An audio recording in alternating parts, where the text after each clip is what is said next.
Malaria వ్యతిరేక మాసోత్సవాన్ని పురస్కరించుకొని మంగళగిరిలోని కొత్తపేట బిఆర్ నగర్ మున్సిపల్ హైస్కూల్లో విద్యార్థులకు అవగాహన కార్యక్రమాన్ని ఏర్పాటు చేశారు. ఈ కార్యక్రమంలో గుంటూరు జిల్లా మలేరియా అధికారి TMK Subbarayanam, Mangalagiri sub unit officer Srimannarayana, supervisor Sagar, health అసిస్టెంట్లు కడియం శ్రీనివాస్, నరసింహమూర్తి, చేకూరి శ్రీనివాస్, గుంటూరు మలేరియా ఆఫీస్ నుంచి SO Sivaganesh, BR Nagar municipal high school HM S Srinivasarao, P Madhavi, పాఠశాల సిబ్బంది, హెల్త్ సెక్రటరీ దీప, ఆశా కార్యకర్తలు తదితరులు పాల్గొన్నారు.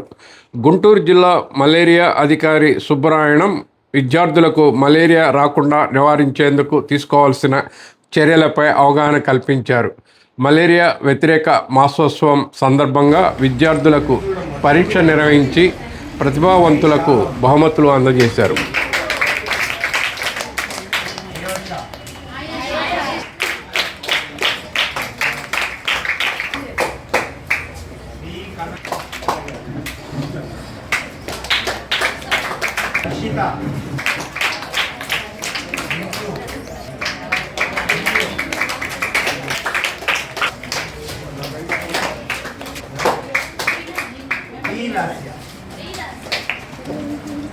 పది మార్కులు వచ్చినాయి.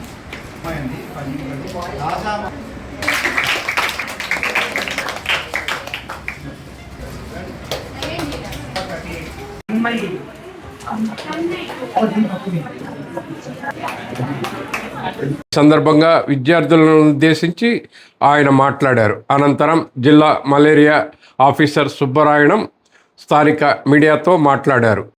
మనం ముఖ్యంగా ఈ జూన్ మాసంలో మలేరియా నిర్మూలన ఏ రకంగా చేయాలి అనే దాని మీద మాసోత్సవాలు జరుపుకోవటం జరుగుతుంది.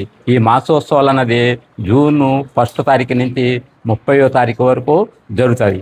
ఈ మాసోత్సవాల యొక్క ముఖ్య ఉద్దేశం అంటే దోమల్లో ఈ మలేరియా వ్యాధి ఎలాగ వ్యాప్తి చెందుతుంది, ఎలాగ వస్తుంది, ఎలాగ నిర్మూలించుకోగలం అనే అవగాహన కల్పించే నిమిత్తమై మనం ఈ ప్రోగ్రాం జరుపుకోవడం జరుగుతూ ఉంటుంది.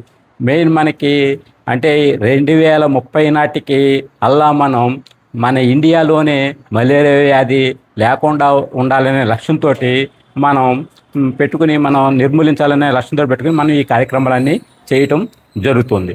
ముఖ్యంగా మనం మలేరియా రహిత సమాజం కోసం మనం మలేరియా నిర్మూలన దిశగా మనం సాధించాలి. ఇప్పుడు మనం తప్పక సాధించాలి. అంటే 2030 నాటికల్లా మన ఏరియాలో ఎక్కడ కూడా మలేరియా జ్వరం అన్నది లేకుండా చేయాలి. ఆ నిమిత్తమై మనకి ప్రభుత్వం వారు ఒక కార్యక్రమం ఒకటి చెప్పారు. అదేంటంటే ఫ్రైడే డ్రై డే, అంటే ప్రతి శుక్రవారం కూడా పొడి రోజు కింద ఉండించుకోవాలి. అంటే మన ఇంటి లోపల, ఇంటి చుట్టుపక్కల పరిసరాల ప్రాంతంలో నిల్వ నీరు ఏమి లేకుండా చేసుకున్నట్లయితే మనకి ఈ దోమల యొక్క వృద్ధి రేటు తక్కువగా ఉండి ఈ వ్యాధిని అరికట్టగలమంట.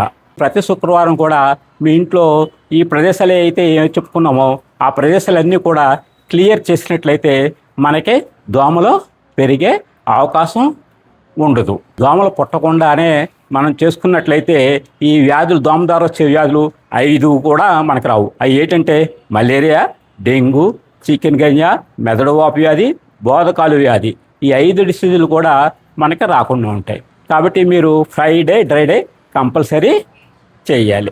ఓకే. తదుపరి పాఠశాల నుంచి విద్యార్థులతో కలిసి ప్రతిజ్ఞ చేయించి ర్యాలీ నిర్వహించారు. స్థానిక ప్రజలకు మలేరియాపై అవగాహన కల్పించారు.